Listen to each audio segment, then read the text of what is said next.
نستعين المغضوب عليهم ولا حول ولا قوة إلا بالله.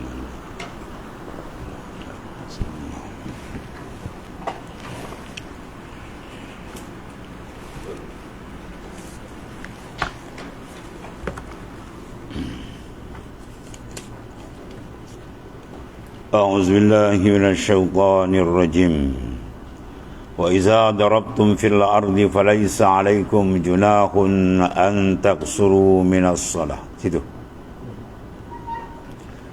إن خفتم أن يفتنكم الذين كفروا إن الكافرين كانوا لكم عدوا مبينا.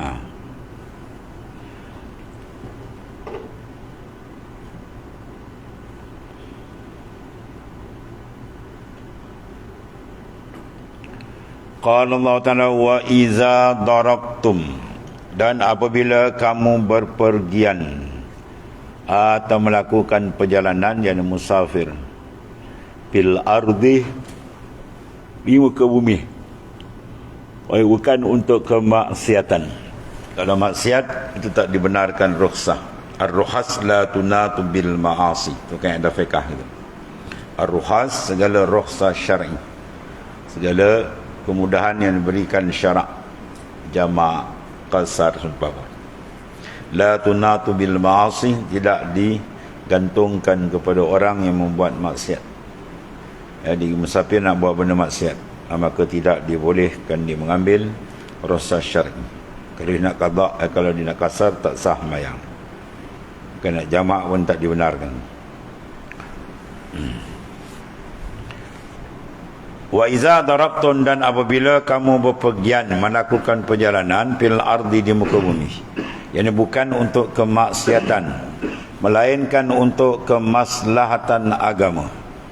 Minta seperti berdagang, mana berniaga, berperang sabilillah, berhaji, menunaikan haji, silaturahim, ziarah menziarahi kerana Allah, menuntut ilmu, mencari ilmu Allah Ta'ala dan sebagainya, maka falaisa alaikum junah, maka tidaklah mengapa atau tidaklah berdosa kamu tadi antak suru minas salati, bahawa mengkasar salat yang 4 rakaat menjadi 2 rakaat. Jadi apabila seorang itu musafir, dan musafir dia tidak musafir yang maksiat, maka tidak menjadi satu kesalahan yang dibenarkan oleh syarak dia mengkasarkan sembahyang. Dan sembahyang dikasarkan ialah 4 menjadi 2. Dia tak boleh 3 jadi 1,5 tadi, ataupun 1 jadi 2 jadi 1, dia 4 jadi 2 tu saja. Mana zuhur, asar dan isyak saja. Qala Allah Ta'ala in khiftum an yaftinakumul ladzina kafaru, dan jika kamu takut orang-orang kafir, ya laknatullah, atau menyerang kamu dengan tipu muslihat maupun serangan fizik, maka innal kafirina kanu lakum aduwwan mubina. Sesungguhnya adalah orang-orang kafir itu selalu menjadi musuh yang nyata bagi kamu. Quran dah terangkan, tak boleh buat apa pun dia ada perancangan jahat di musuh. Kadang-kadang dia buat baik padahal ada muslihat yang lain. Sebab kekafiran dia tu menyebabkan jahat mereka. Sebab dia kufur tu mana dia lawan Tuhan. Ya, Tuhan suruh mentauhidkan dia. Dia lawan, dia bersyirikkan Tuhan. Kalau dengan Tuhan dia lawan, dengan kita lagi. Teman. Maknanya sejahat-jahat binatang merangkak atau muka bumi itu orang yang kafir dengan Allah Ta'ala. Maka lakum aduwwan mubinah, dia musuh yang terang dan nyata bagi kamu. Yang memusuhi secara terang-terangan dan senantiasa menunggu kesempatan menyerang. Itu jahatnya orang-orang yang kufur disifatkan oleh Allah Subhanahu Wa Taala.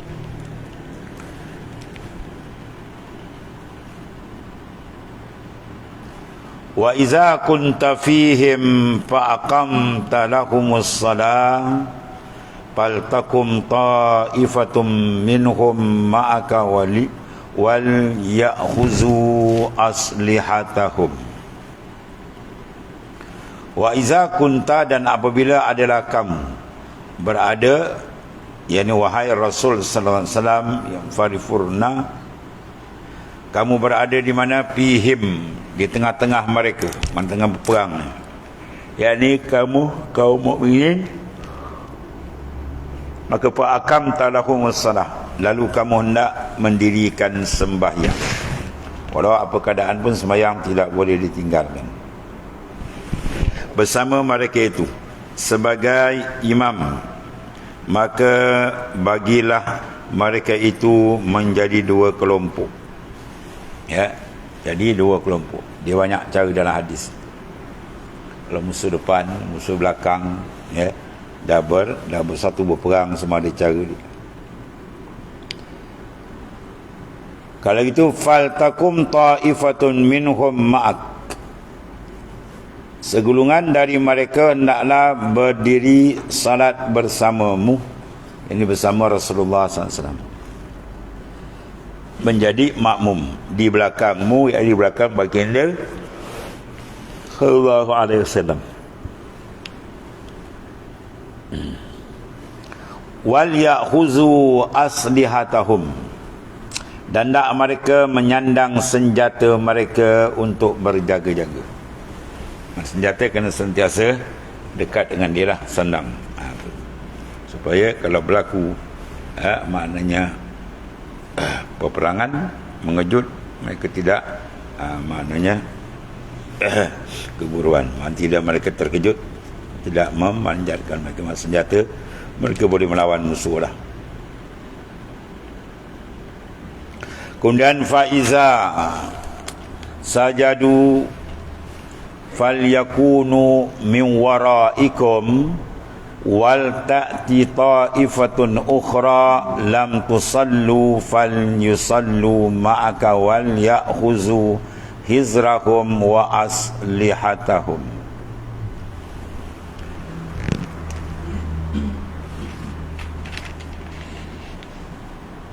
Fa iza sajadu, apabila sujud mereka tu, kemudian apabila mereka tu menjadi makmum tadi di belakangmu bersujud, ya, maka hendaklah falyakunu, hendaklah mereka itu kelompok kedua tu, min waraikum, daripada belakang kalian, kamu tu menjaga kalian.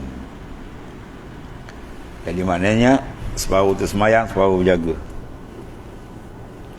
Wal ya'ti, dan hendaklah datang setengah kelompok pertama selesai sembahyang tu, ta'ifatun ukhra, iaitulah golongan kedua yang belum sembahyang tadi, lam yusallu falyusallu ma'ak, lalu bersembahyanglah mereka bersamamu seperti lakukan kelompok yang pertama ni.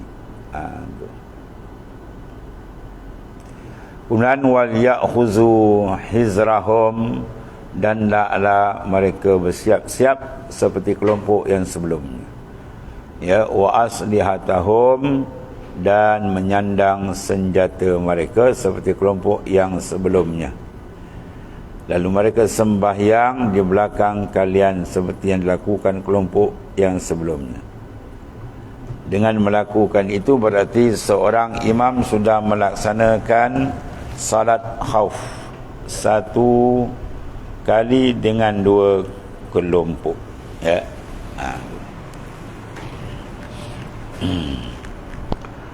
Atau boleh juga kedua kelompok itu dibagi sesuai dengan perbezaan pendapat pada ahli fiqh, ya. Kamu jangan sampai lengah terhadap musuh, tapi jaga-jaga jangan tercuai, khususnya pada saat pelaksanaan salat khauf. Banyak cara lain dibuat oleh baginda Sallam. Ada beberapa cara. Diambil daripada 4 cara oleh Imam Syafi'i. Kalau musuh di depan, buat macam mana?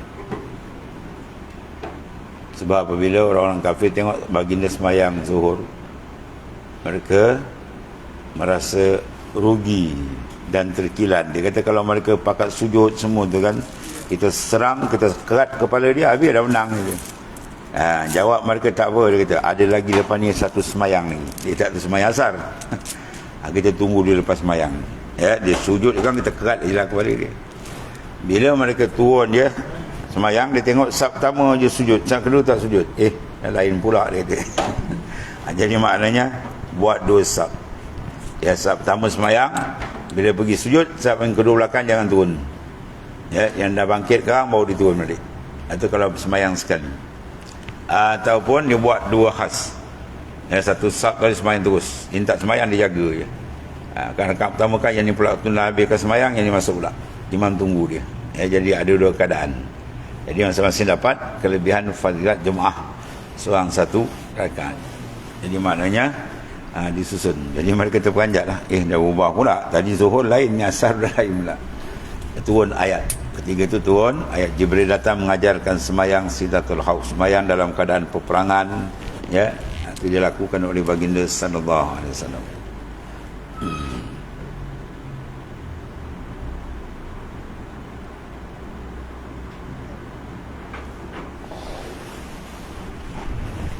Allah. Kemudian waddal ladzi qala Allah taala waddal ladzina kafaru law taghfuluna an aslihatakum wa amtiatikum fayamiluna alaikumul mailatan wahidah.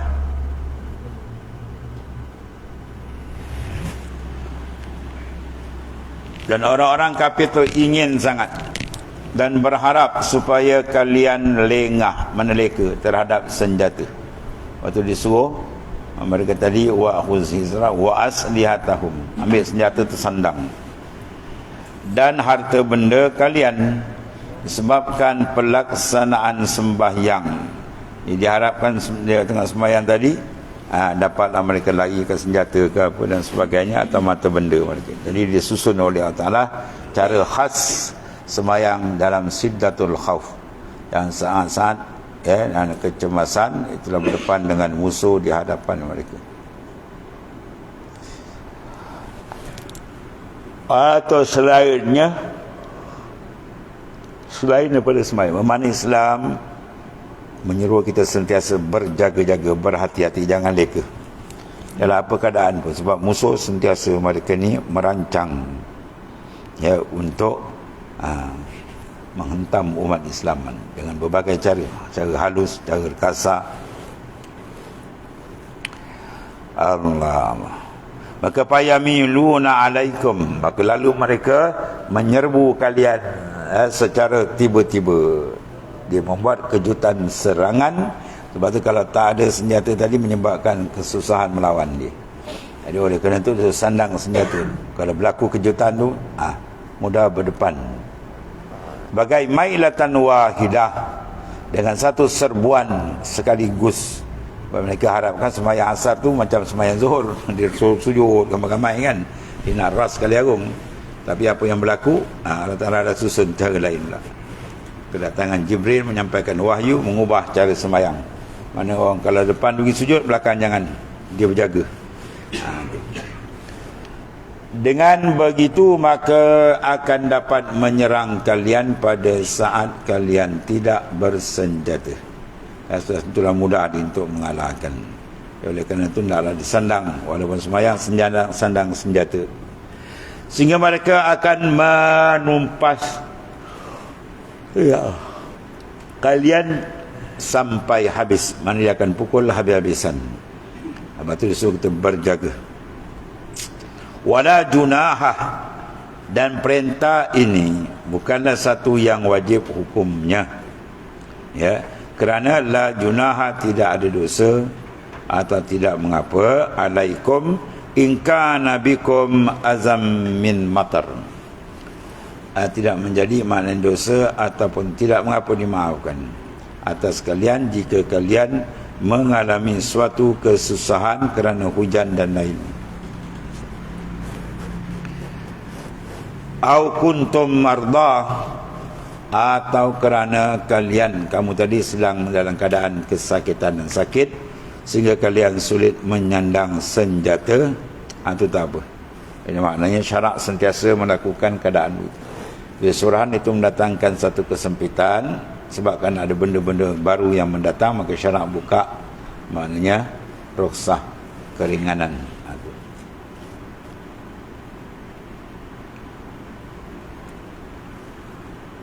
Au kuntum marda an tada'u aslihatakum, atau bagi sakit mana untuk meletakkan senjata kalian untuk menghilangkan kesulitan, ya maka dibenarkanlah. Kemudian wa khuzu hizrakum, dan siap siagalah kalian ketika meletakkan senjata. Maknanya Islam mengarahkan sentiasa bersiap siaga dengan perancangan jahat musuh yang berbagai-bagai. Maksudnya bersiap-siap, ya, bersiap siagalah kalian sesuai dengan kemungkinan terjadinya serangan musuh, yang secara mengejut, secara tiba-tiba. Jadi walhasil kita umat Islam sentiasa berwaspada, jangan mudah sangat termakan racun tipu helah yang dilakukan oleh kafir laknatullah. Ya, macam-macam soal dia sudah. Cara perang, cara ekonomi dia masuk. Cara pentadbiran macam-macam. Dia ada saja perancangan jahat. Bahawa orang kafir ni aduullah, seteru dan musuh Allah Subhanahu Wa Taala. Pada ayat ni Allah sentiasa memberikan peringatan berjaga-jaga. Jangan terleka yang menyebabkan memberi peluang musuh mengalahkan kamu. Innallaha a'adda lil kafirina 'adzaban muhina. Sesungguhnya Allah Subhanahu Wa Taala yang maha kuasa dan yang maha berkuasa untuk membalas tadi, a'adda, telah menyediakan dan menyiapkan, ya, lil kafirin, bagi orang-orang kafir yang engkar terhadap dia, mana tidak yang engkar terhadap ketuhanan Allah Ta'ala dan kerasulan Nabi Sallallahu Alaihi Wasallam. Apa Tuhan sediakan? Azabam muhina, azab yang menghinakan. Dalam azab, dalam bentuk hina mereka di dalam neraka. Bakar, hancur kulit mereka, ganti kulit lain. Kullama nadijat juluduhum badalnahum juludan ghairaha liyazuqul azab. Ya, hancur kulit mereka, diganti kulit lain pula. Sekali mereka rasa dahaga yang sangat dahsyat, dia pergi minum, menghinakan pula air hamim, hancur perut. Dia nak makan, Tuhan bagi zakum, hancur perut. Jadi maknanya azab disertakan muhin. Muhina tu mana menghinakan sehina-hinanya di dalam neraka. Itulah maknanya Allah memberikan penegasan supaya kamu berdepan dengan orang kafir, yang mana orang kafir sebenarnya telah disiapkan oleh Ta'ala. Oleh kerana kedegilan mereka, keingkaran mereka kepada ketuhanan Allah Subhanahu Wa Ta'ala, Tuhan siapkan dia azab yang menghinakan lewat tangan orang-orang mukmin yang mengalahkan serta menghinakan mereka. Dan Allah Ta'ala telah menyiapkan bagi orang-orang mukmin pula pertolongan dan kemenangan setelah dia memerintahkan mereka untuk, ya, mawas diri, mana berwaspada dan berjaga-jaga agar mereka tidak pupus harapan dari pertolongan Allah Subhanahu Wa Taala. Itulah maknanya gambaran diberikan oleh Al-Quran tentang keadaan berdepan yang kita dengan musuh Allah Subhanahu Wa Taala. Pemizan fa iza qadaitumus shalah ila akhir. Sadaqallahu alazim.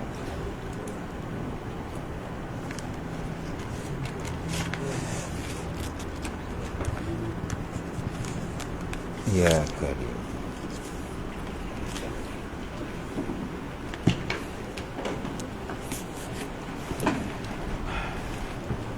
Bismillahirrahmanirrahim. Assalamualaikum.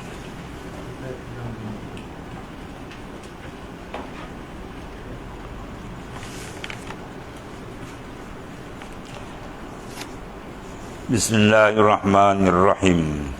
Qala mu'alif rahimahullah ta'ala. Salam 465, terampun dosa antara 2 Jumaat dan lebih.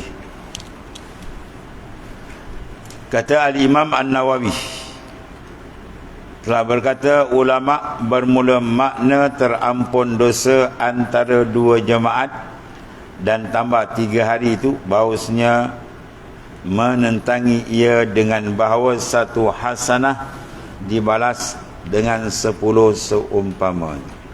Maka jadilah hari Jumaat yang memperbuat ia padanya akan ini perbuatan yang bagus pada makna hasanah, yang jadi ia dengan 10 umpama. Kemudian kata setengah ashab kita, dan bermula yang dikendaki dengan barang yang antara dua Jumaat itu ialah daripada sembahyang Jumaat dan khutbahnya sampai kepada seumpama waktu daripada Jumaat yang kedua. Tuan diampunkan habis. Sehingga ada ia 7 hari dengan tiada lebih dan tiada kurang. Kemudian dikumpulkan 3 hari lagi, ya, dicampurkan jumlahnya 10 hari. Itulah kelebihan orang yang mengerjakan akan sembahyang Jumaat tadi. Allah Ta'ala berikan lipatan, ya, ziyadah selain daripada 7 hari tadi, wa ziyadatu salasati ayyam, tambah 3 hari. Kemudian masalah 466, bermain-main anak batu atau tikar masjid waktu berkhutbah, apa hukum? So kata baca khutbah dia main anak batu. Atau dia main tengok kapit baru pula kat masjid kan. Gelik tak dengar. Maknanya dia melakukan kerja-kerja lain yang melekakan dia daripada mengambil perhatian khutbah yang disampaikan. Kata Imam An-Nawawi dengan hadis yang dalam masalah 464, dalil atas tegah menyentuh bermain anak batu dan yang lain daripada bagai permainan pada waktu berkhutbah. Maknanya jangan sebab itu tidak memberikan tumpuan, just to fokus. Kerana yang sudah pada waktu berkhutbah itu mendengarkan. Kerana yang disuruh pada waktu khutbah itu dengar betul-betul, ambil perhatian. Yang diajarkan nasihat dan peringatan oleh khatib. Dan pada hadis ini juga dalil atas suruh berhadap hati dan anggota atas khutbah tu, dan dikendaki dengan lara pada hadis tu, iaitulah batal lagi dikeji, lagi ditolak. Ya, mana lara, mana pahala dia habis. Dan satu tindakan yang keji panggil, ya.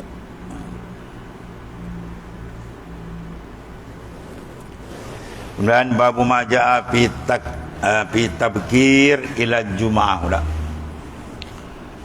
Bab 467 yang datang ini menyatakan bersegera, datang pagi-pagi. Tabkir maknanya dia datang awal bukrah kepada Jumaat.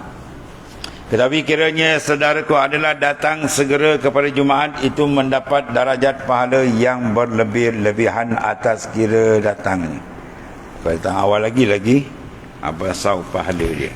Maka telah datang hadis yang menunjukkan darajah-darajah, peringkat-peringkat pahala yang berlebih-lebihan, iaitu dikeluarkan oleh Imam Tirmizi. Demikian katanya, an Abi Hurairah radhiyallahu anna Rasulullah sallallahu alaihi wasallam qala, diriwayatkan daripada sahabat Rasulullah SAW yang bernama Sayyidina Abi Hurairah radhiyallahu an, bahwasanya Rasulullah SAW telah bersabda, man igtasala yaumal jum'ah ghuslal janabah thumma raha fa ka'annama qarraba badana.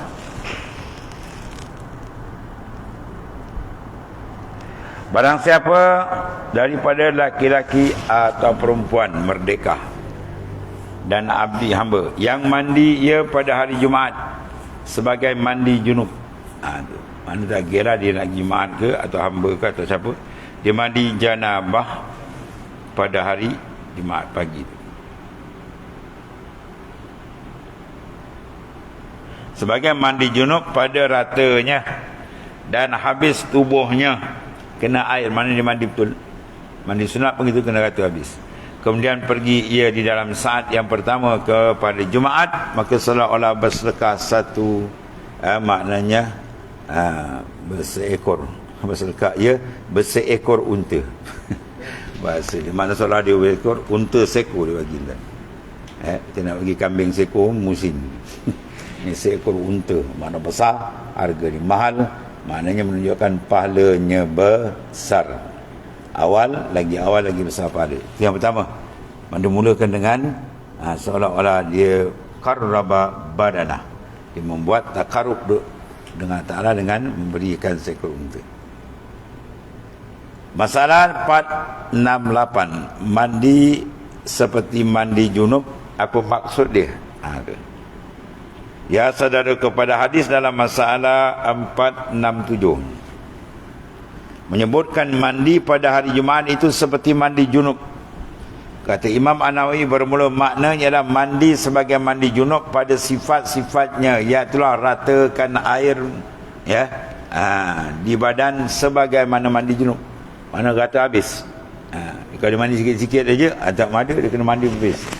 Inilah yang masyhur pada tafsirnya. Dan kata setengah daripada ashab kita dalam kitab fiqah, bermula dikendaki seperti mandi junub pada hadis ini, iaitu mandi junub hakiki. Yang ni maksudnya jima' dahulu daripada mandi itu. Mana sebelum dia pergi itu dia ada jima', mandi betul lah. Habis. Dan kata mereka itu, dan disunatkan seorang yang hendak pergi Jumaat itu jima' akan isterinya supaya memejam ia akan pandangannya. Itu. Ya, nak pergi Jumaat tu, boleh Jumaat, jima' dulu. Ya. Macam tu. Akan isterinya supaya tujuan memejam ia akan pandangannya, supaya pandangan dia tidak terkawal pada orang lain. Akan dia pergi masjid kan gelior mati tengok. Dan tiada bergerak syahwatnya. Maka takwil ini dhaifun. Takwil ini dhaif sangat, lagi batil mungkin. Tak pakai mungkin.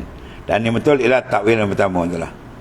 Maknanya mandi macam mandi junub. Pada mana super mandi, pada pihak meratakan. Jadi macam mana kita mandi junub rata habis, begitu dalam mandi ni pun diratakan habis. Dan satu lagi masalah 469, masalah pergi Jumaat saat pertama, apa maksud? Kata Imam Nawawi dalam Syarah Muslim, dan pada masalah ini ada khilaf yang masyhur, berlaku kekhilafan pandangan ulama. Mazhab bermula Imam Mazhab Malik dan kebanyakan daripada ashabnya, dan juga mazhab juga Al-Qadhi Husain dan Imamul Haramain, Imam Ghazali penyunggul Imam Dua Tanah Haram, daripada ashab kita juga semua ni mazhab Syafi'i, bahawasanya dikendaki dengan saat yang dengan saat beberapa masa tu. Pada hadis dalam masalah 467 ni ialah lahzat yang sedikit, beberapa detik yang sedikit, kemudian daripada gelincir matahari itu. Jadi maknanya gelincir matahari cepat dia pergi. Itu setengah pendapat. Dan berkata, iaitulah rawah pada mereka ialah pergi kemudian daripada gelincir matahari, dah masuk Jumaat lah. Dan mendoa mereka itu bahawasanya ini makna pada lurah, dan mendakwa mereka ini makna luratan pada lurah. Dan bermula mazhab Imam kita Syafi'i dan jamhur majoriti ulama daripada ashabnya, dan Ibnu Habib Al-Maliki dan jamhur ulama sunat mereka itu pergi dengan bersegera pagi-pagi kepada Jumaat itu pada awal siang hari. Subuh dia pergi dah, berawal sangat. Dan saat pada hadis dalam masalah 467 pada sisi mereka daripada awal siang hari, dan makna pergi rawah adalah awal siang hari. Summa raha dengan rawah, iaitulah dia pergi pada siang, mana awal dan akhirnya. Dan kata Al-Azhari bermula pada luar Arab, makna ar-rawah itu ialah pergi, sama ada awal hari atau akhir atau pada malam. Dan inilah yang betulnya yang dia menghendaki akan oleh hadis dan maknanya, kerana bahawasanya Nabi SAW menghabar ia akan bahawasanya malaikat menulis ia akan mereka yang datang dalam saat yang pertama. Yang mereka tulis. Kemudian datanglah saat yang kedua hingga akhir. Bermakna saat itu berbeza. Maka apabila keluar, imam dilipat akan keping surat yang tertulis. Bila imam keluar je masuk jatuh mimbar nak sembahyang, dia masuk masjid, habis tutup. Kemudian tuan datang tak ada kelebihan yang tadilah. Dan tiada ditulis mereka itu akan yang datang kemudian daripada itu. Tulisan khas ni tak dapat. Dan sedia maklum bahawa Nabi SAW adalah ia keluar kepada Jumaat berhubung dengan mana gelincir matahari. Keluar je betul masuk matahari. Gelincir maknanya masuk zuhur. Iaitu kemudian daripada penceraian yang keenam. Maka menunjukkan atas bahawasanya tiada sesuatu daripada hadiah dan fadilah bagi orang yang datang kemudian daripada gelincir tadi. Dan kerana bahawasanya menyebutkan saat itu hanyalah iaitu se-nya adalah ia bagi memecutkan, mana memberikan semangat kita atas datang bersegera pagi-pagi pada Jumaat. Dan menggemarkan pada kelebihan yang berdahulu-dahulu. Mana capai lebih dulu dia lebih besar. Dan mendapatkan sab pertama dan menantinya Jumaat tadi. Dan berbimbang dengan sunat dan zikir dan seumpamanya. Zikir, baca Quran dan sebagainya. Dan inilah sekalian tiada hasil ia dengan pergi kemudian daripada gelincir. Orang dah bang nak pergi, mana kita nak buat? Orang dah sibuk nak baca khutbah kan. Dan tiada fadilat bagi mereka yang datang ia kemudian daripada gelincir. Mana masuk zuhur tak ada dah. Sebelum azan tu maknanya banyak kelebihan tadi. Kerana seruan bang adalah ia ketika itu, maka haram tiada datang kemudian daripada maknanya seruan bang, wallahu alam. Jadi maknanya maksud dia sebelum zuhur tu kelebihan-kelebihan waktu yang pertama, kedua, ketiga sebagaimana dalam hadis. Dan masalah 470, wallahu alam. Bismillahirrahmanirrahim. Alhamdulillahirabbil alamin. Wassalatu wassalamu ala sayyidina wa maulana Muhammadin Allahumma qina wa sallim. Alhamdulillah.